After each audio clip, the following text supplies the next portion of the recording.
Fala galera, tudo beleza? Eu sou o professor Gustavo, estou aqui com meu amigo professor Marcelo e nós juntos vamos fazer o nosso terceiro programa sobre história da África, um complemento às aulas presenciais. Então, se você assistiu às aulas presenciais, tem a oportunidade de rever o debate, de aprofundar o debate. Se você não pôde acompanhar as aulas presenciais, você também pode participar desse importante momento do nosso ano, que é o nosso curso de História, de Cultura Africana, nosso curso de Africanidades. Tudo bom, Marcelo? Seja bem-vindo. Tudo bem, Gustavo. Obrigado. Valeu pelo convite. Estamos aqui novamente. Marcelão, hoje acho que é interessante a gente fazer uma espécie de ponte entre aquela que foi a sua última aula e vai ser a minha primeira aula do curso. Né? Nas aulas que virão, né, nós vamos debater a África após a chegada dos portugueses e os efeitos da presença europeia no continente africano. Então, uma pergunta que eu acho interessante, como um preâmbulo, né, é como estava o continente africano por volta de 1400, 1500, quando os portugueses estão iniciando o seu processo de exploração africana. O que a gente pode comentar sobre o continente nesse momento? Legal. Gustavo, olhando, dá para passar para o mapa? Por favor? Tá aqui, ó. Olha lá, vamos usar um mapinha aqui, gente. O mapa da África, naquele momento ali por volta de 1400, 1500, ou seja, o final da Idade Média Europeia, a África tinha a sua região norte dominada pelo Império Turco-Otomano. O Império Árabe já tinha entrado em decadência, o Império Bizantino estava no seu final, próximo à tomada de Constantinopla, mas o norte do continente africano praticamente inteiro dominado pelo Império Turco-Otomano, também muçulmano, também islâmico, mas um império muito importante, né, porque ele acaba tendo uma duração muito grande, ele vai até a Primeira Guerra Mundial. E esse império faz um comércio muito intenso com a região subsaariana, uma região chamada de Sahel, que é essa região destacada aqui no mapa, né? A região do Vale do Rio Níger, do Rio Senegal, aquela região de transição entre o deserto do Saara e a savana, que fica um pouco mais ao sul, tá? E a gente vai focar nesta área, aqui nessa região, porque é onde nós tínhamos onde a gente vai ter o desenvolvimento dos 3 reinos / impérios mais bem desenvolvidos e com maiores conexões com o norte do continente africano e, consequentemente, com o mundo mediterrâneo. E quer dizer, com a Europa, portanto. Né? Que são os reinos de Gana, do Mali e do Songhai. Tudo bem? Sem aprofundar muito, porque isso já foi feito na própria sala de aula, eu contei um pouco da história de cada um deles. Né? Esses reinos são importantes porque eles promoveram o estabelecimento das rotas intersaarianas ou transsaarianas, perfeito entre o norte e o sul do Saara. Durante o reino de Gana, há a penetração da religião islâmica no sul do Saara. A islamização do norte do Saara ela é mais antiga, da presença dos árabes por volta do século VII. Né? Mas durante muito tempo ele ficou restrito à região norte. Aos poucos, alguns viajantes, alguns comerciantes vão trazer algumas práticas islâmicas para povos do sul, mas nada muito duradouro, nada muito perene, uma coisa mais localizada. É o reino do Gana que vai ter a introdução do islamismo na região sul do deserto do Saara, e o primeiro estado efetivamente islâmico ao sul do Saara vai ser qual? O reino do Mali. Né, que vai ter mesquitas como de Djené, por exemplo, de Tombuctu, que são regiões importantes dentro desse mundo islâmico subsaariano. Tá? O reino do Mali, ele representou talvez o mais importante e o mais complexo desses 3. Eu vou falar um pouquinho mais dele porque acho que é legal para a gente poder exemplificar o tanto que o continente africano tinha civilizações complexas, bem desenvolvidas, e que não ficavam nada a dever a nenhum reino europeu da época. Né? Nenhum reino europeu da época. Nós não podemos cair na vala fácil do etnocentrismo, do eurocentrismo. Né? São formas diferentes de existir, são formas diferentes de se desenvolver, mas que, teoricamente, na prática, do ponto de vista de desenvolvimento de tecnologias, por exemplo, não ficavam nada a dever. Espadas produzidas no Mali eram vendidas na Espanha, por exemplo. Né? Eles tinham criação de cavalo, eles vendiam cavalos para os espanhóis, para os portugueses também. Tinham técnicas de produção de tecidos, que produziam tecidos com padrões geométricos extremamente intrincados e difíceis de serem reproduzidos. Que na Europa você não encontra nenhum tipo de tecido parecido com esses padrões geométricos parecidos na mesma época. Tá? Então são povos, os malineses, né, um povo que teve um desenvolvimento tecnológico, econômico, político, cultural. É durante o reino do Mali que existiu o chamado Mansa Musa, que teoricamente teria sido, né, é uma estimativa que se faz um dos caras mais ricos da história. Né? Quando ele faz a peregrinação para Meca, por volta do século XIII, XIV mais ou menos, né, ele leva uma quantidade tão absurdamente grande de ouro que ele provocou uma desvalorização das moedas de ouro na região por conta da quantidade que ele leva. Né? Ele faz uma peregrinação até lá e ele leva uma quantidade absurda de ouro e distribui em Meca, distribui no Egito também. Ele faz até isso gera uma inflação muito grande por excesso de moeda nessas economias. Então, um rei tão rico como esse, obviamente, que se ele leva essa quantidade de ouro, é porque ele tinha muito mais no próprio reino. Né? E quando os europeus chegam, eles encontram essa situação. E há uma relação de concomitância entre a decadência do reino do Mali, a sua dominação temporária pelo Império do Songhai, que é por volta do século XV, XVI, mais ou menos, e depois o Mali volta a ser independente, mas devido a questões internas, a disputas internas por poder político entre vários líderes de tribos internas, o Mali entra em decadência. Concomitante a isso, nós temos o início da penetração dos europeus, da penetração não, mas da presença mais intensa dos europeus nesta costa, e também aqui mais abaixo, na Costa do Ouro, a Costa da Mina, por conta do tráfico de escravizados com o Brasil. Né? Então, eu não estou dizendo que uma coisa causou a outra, mas há uma coincidência quando você tem a decadência do principal reino da África subsaariana e, ao mesmo tempo, a intensificação da presença europeia naquele contexto. Construindo fortes, construindo os entrepostos comerciais, perfeito, para poder intensificar essa relação com alguns reinos que vendiam escravizados para os europeus também. Entendi. Já existia escravidão nesses reinos anterior à chegada dos europeus? Sim, sim. A escravidão é quase tão antiga quanto a própria humanidade. Né? Só que há uma diferença muito grande que tem que ser entendida para a gente não cometer certos enganos e equívocos históricos. Né?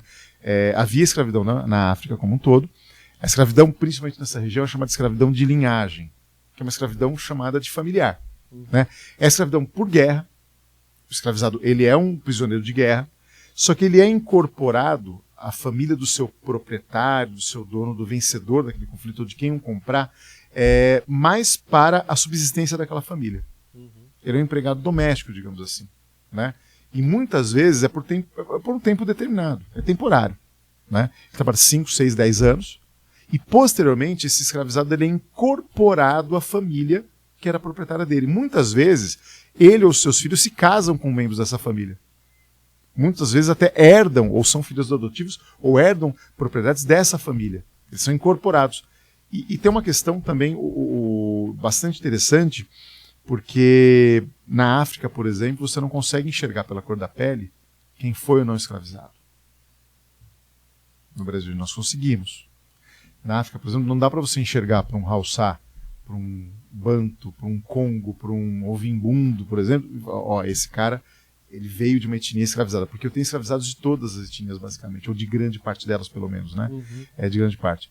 Então esse estigma não ocorreu. Então a escravidão na África é uma escravidão em menor escala, ela não tem o caráter mercantilista que você tem na escravidão que os portugueses impuseram, e o volume nem se discute, porque não há proporção, não há uma base de comparação.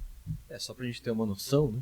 Para o Brasil colônia, estima-se um número aí próximo de 5 milhões de pessoas foram trazidas para o Brasil, né, durante o período da escravidão. Só para o Brasil. Só para o Brasil. Para a América toda, esse número talvez ultrapasse a casa de 12 milhões de pessoas. Né? Se a gente imaginar que 50% dessas pessoas, entre serem capturadas do interior da África, trazidas para o litoral e depois trazidas para o Brasil, 50% delas morreram. Sim. Então significa que pelo menos 24 milhões de pessoas foram atingidas, né, sendo que metade delas morreram antes de chegar no Brasil, na América como um todo, só pela questão da escravidão. Então essa escala, acho que nunca existiu na história da humanidade, né? Algo equiparável. Não temos nada que chegue perto disso. Né? Chegue perto essa deve ser uma das deslocamentos forçados maiores da história, né? Se não for o maior deslocamento forçado de pessoas da história. Sim. Então, a gente desconstruiu alguns mitos no vídeo passado, né? Essa questão de que não havia civilização na África, nós quebramos esse mito. Aliás, a aula de hoje colabora para isso novamente, né?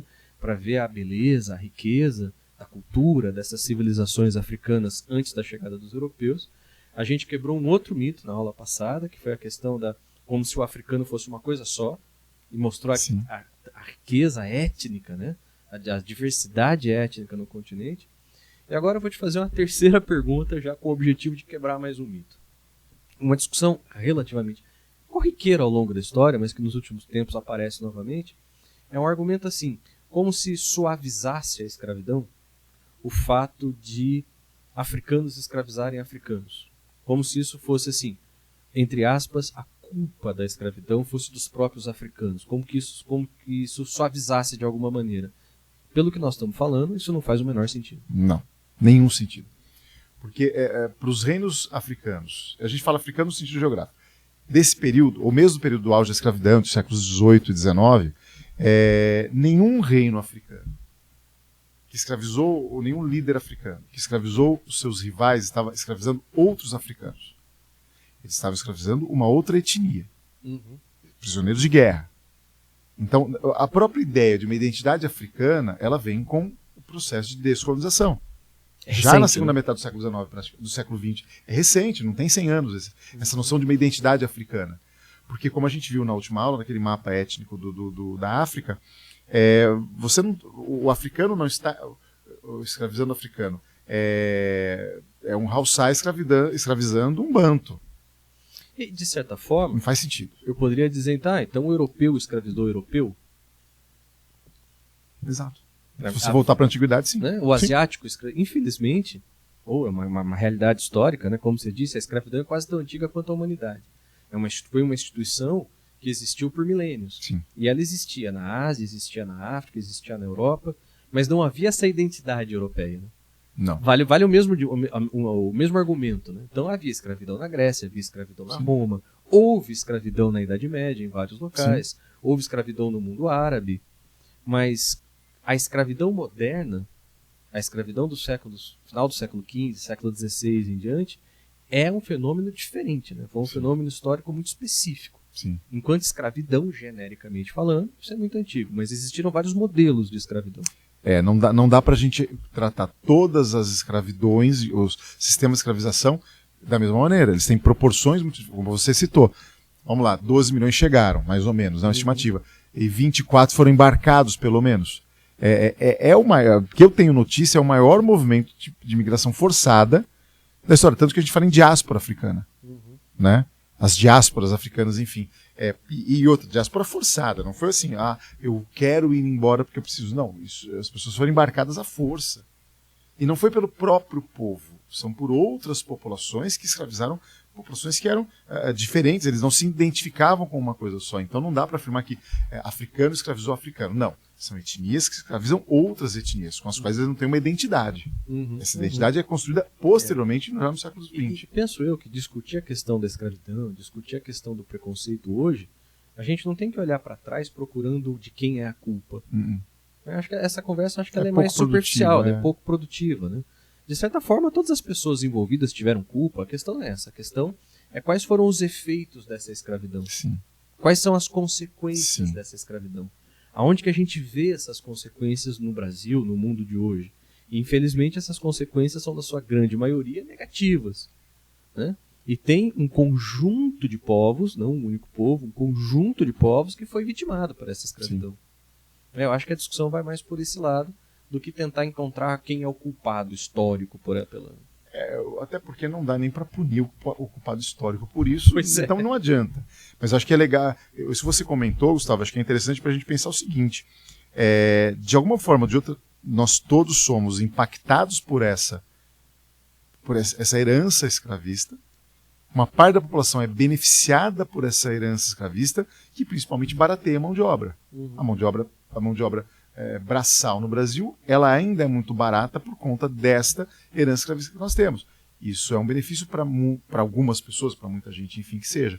Então a gente tem que pensar sobre tudo isso. Né? Nós temos que, como historiadores, enfim, até como a ciência histórica precisa enxergar como que esse passado afeta hoje. Agora, se a culpa é dos africanos ou não, se é dos portugueses, acho que essa discussão pouco produtiva hoje. Pouco produtiva, né? A questão é essa, quais foram os efeitos, quais são as consequências. Isso. quem tem privilégios hoje por isso, quem Exato. sofre ainda as consequências por isso, Exatamente. para a gente poder, enquanto construir política pública, para a gente poder construir uma sociedade melhor, superando esses desafios E todos. para podermos corrigir as distorções que esse passado causa. Exatamente, exatamente. E agora a gente já está resvalando no tema de várias aulas que virão. Vamos parar por aqui, senão a gente vai entrar nas próximas. A gente já vai dar spoiler. Spoiler. Aí não pode. Não pode, não é legal. Então, beleza. Marcelo, muito obrigado. Tá bom, muito obrigado, eu Valeu. agradeço. Gente, acompanhem com a gente os nossos próximos programas. Qualquer dúvida, deixa aqui nos comentários ou nos procure pessoalmente aqui na escola. Valeu?